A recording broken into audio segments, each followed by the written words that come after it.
बघा भारतामध्ये सर्वात जास्त आढळणारा दिसून येणारा आणि हा साप हिमोटॉक्सिस आहे, म्हणजे याचं जो चावल्यावर रक्तावर विसरण परिणाम करतो.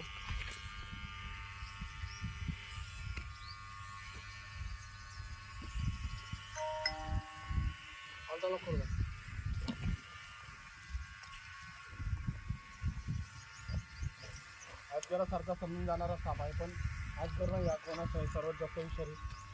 कुकरच्या चिठीसारखा आवाज काढतो असा.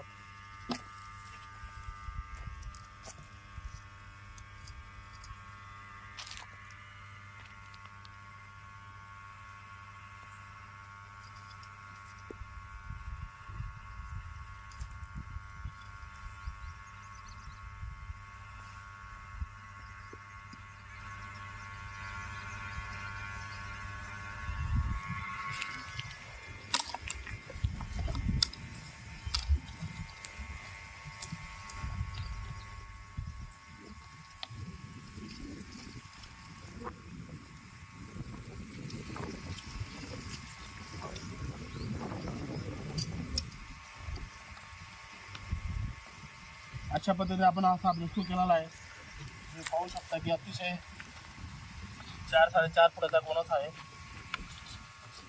रसल वायपर किंवा बरड किंवा दिवड असेही म्हटले जातात. आपण त्यांच्या शेतात साप पकडला त्यांची थोडंसं नाव जाणून घेऊ. याबरोबर आता स्टॉप करू. बघा, आपण ज्यांच्या शेतात साप पकडला आहे त्यांचं थोडंसं नाव आणि गाव जाणून घेऊ. दादा, तुमचं नाव काय आहे? पृथ्वीराज छगन गुजर. पृथ्वीराज छगन गुजर, राहणार वाडी बुद्रुक, तालुका शिरपूर, जिल्हा बीड. वाडी बुद्रुक. परत साप तुम्हाला कसा दिसला? मी चारा घेण्यासाठी आपल्या झोपडीमध्ये गेलो, तेव्हा गोंटी होती ना युरियाची, ती गोंटी काढण्यासाठी गेलो, तेव्हा त्या गोंटीवर तो साप मला आढळून आला बसलेला.